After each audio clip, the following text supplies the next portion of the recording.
Also, Hum put out a new album as well.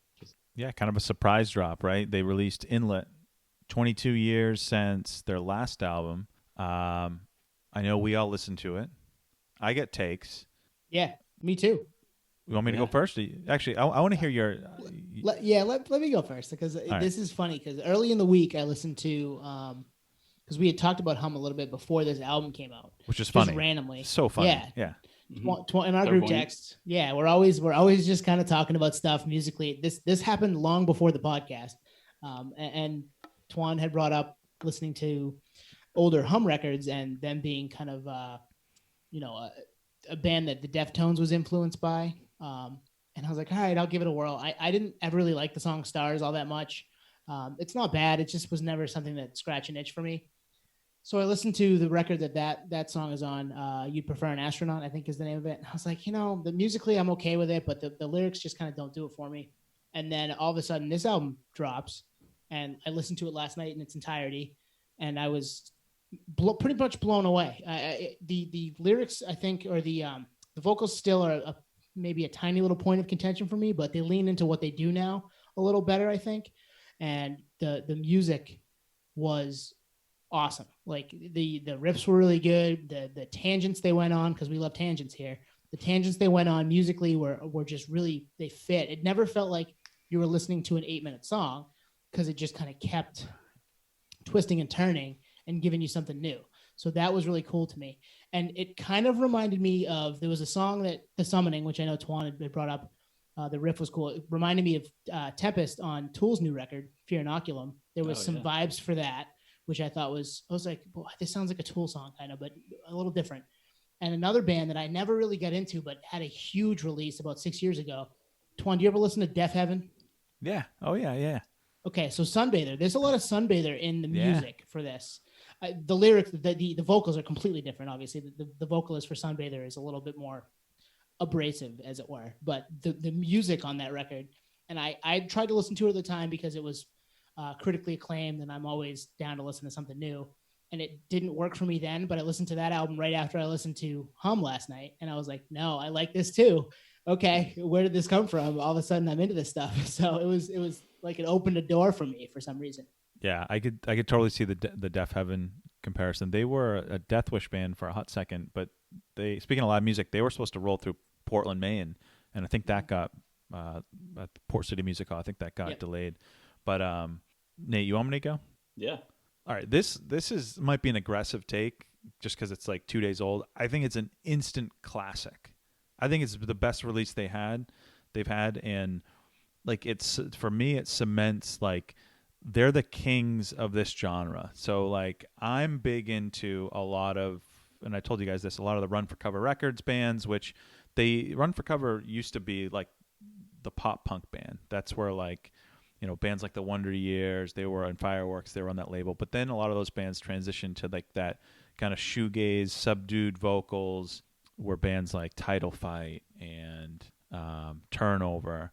And you listen to a Hum record and you're like, all those bands just straight up jacked Hum's steez, and this Hum record is like, it sets the bar for any of those sounds. And I say that like negatively. I love all those bands, and like I just bought Title Fight's Floral Green on wax today, Nice. 8 years later or whatever it was. But I think it's an instant classic. I'll revisit it in a year, and we'll see if I have the same reaction. But I listen to it, and every song goes in like the direction I'd want it to. Like the guitar tones are perfect. The 8-minute songs do not feel like 8-minute songs. I don't know. I'm all in. Like it's a contender for album of the year for me, and we're halfway through, Nice. so it'll be a top 5 record, I think, 2020. I agree, 100%. It's the kind, I was listening to it and I was like, man, like I remember why I like drop D guitar so much. It just kind of like fully immerses you because it's just so atmospheric. Um, the song Shapeshifter really stood out for me. That was a killer jam. And speaking of the Deftones influence, one of my favorite side projects is Palms, and I feel like this is very much like a, Chino bringing Deftones into that direction with Hum a little bit, but Palms was basically like a Hum tribute to an extent. Awesome fucking band. If you guys, anyone listening wants to check that out, the record is front to back as well. But yeah, man, I love what I've listened from Hum. And actually, when I moved out here to San Diego, kind of got reintroduced into Hum from a friend here who's a huge fan, and was telling me that they're putting on an album. They're putting on an album. He's been saying this for like 4 years. I'm like, cool, man. Yeah, I'll check it out when it drops. So the fact that it finally did, I was like, I knew that it was a matter of time. But then again, some bands say that they're working on stuff and it just never kind of comes to fruition. So this was cool to see. But yeah, I love this type of music. Music that kind of drifts off and has the heavy guitars and kind of like elongated song progressions and so forth. So yeah, this is like not gonna lie, like probably like my favorite type of music. So listening to this record, I was like on a walk today. I was like, sweet, this is the kind of music I feel like was like made almost like specifically for me as like a person, as a personality. Like I love heavy guitars, but I like melodic lyrics and I like kind of like the stony vibe. So I was like, nice. This encapsulates like everything I love about rock music or just music in general. And so, yeah, and I missed him the last 2 times I came to San Diego, which is a super bummer. So talk about show regret. Oh, you had tickets and were at a concert they were at. You just missed them, right? Yeah, Dia yeah, de the los Dio, Deftones. yeah, the Deftones Festival. It's an annual festival in September. Yeah, I was pre-gaming some beers, so I actually missed Hum then. It was with a buddy, and it sucks because I was looking at my watch the whole time, like shit, I got to get over there. Yep. And the time they came to a club up here, Belly Up, just stupid lazy, like, oh, $15 ticket, I should go. It's down the street. Oh, dude, really tired. Show regret. Yeah. So these guys fit show regret, and they fit. Where are those guys? Where were those guys until yesterday or 2 days ago, right? Till Tuesday when this came out. And hey, good for them for putting an album out on Tuesday. Like, let's go back to our 1990s roots and put albums out on Tuesday, right? For sure. Oh, for sure. And Nate, I feel the same way. Like if you took my collective record collection or like CDs and you put it in a blender and the output was some type of music or an album, I think it would be this. Like some parts are really heavy and others are just melodic, and yeah, it just puts you in a vibe. I would say the heaviness of this album is very approachable though. Yes. Yeah. Right? It's not like it's heavy like you're not going to be able to hear anything when you're done with it. It's heavy with melody. It's heavy with purpose, I guess is the word I'm looking for. And it's not, it's not heavy for the sake of being heavy. Yeah. Well said. Actually, that analogy to what you were saying earlier makes total sense. And I was kind of thinking that, man, this is like so good that I wish, and this is weird, this is not a slam at all because it's one of my favorite bands, but I feel like I wish this is what Soundgarden had put out towards the end, because Soundgarden was a little lacking on their last few albums. And it's like Soundgarden's legendary, and Hum is this smaller band, but this album is, like you said, Twan, is like it's an all time all of a sudden. Like I just heard it first listen, I was like, this is fucking killer. Soundgarden's a legacy band, but doesn't have the same like immediate like, ooh, these songs are front to back, this album's front to back, it's cohesive. Maybe they were kind of picking and choosing the best riffs and best like sound bites and drum fills for the last, I don't know, 10 years or so to make sure they had kind of a perfect album, kind of to your Tool comparison tone earlier. Yeah, right. They were on hiatus forever.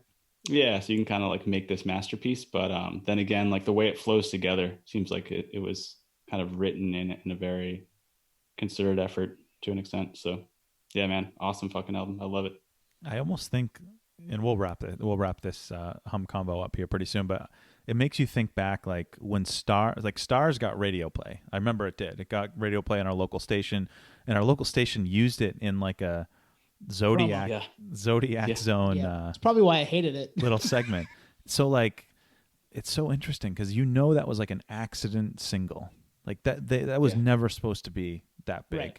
Yeah, it was a little that song. That's probably the reason I hated it, is it used that promo, and I heard it so frequently. It was just like, this again. And then the song would come on the radio, and I'm like, yeah, but I've heard this 10 times today for your promo. So I understood why they used it, because the Zodiac and Stars and all that stuff. But yeah, I won't get too deep into why, but yeah, it was annoying. I did not like it.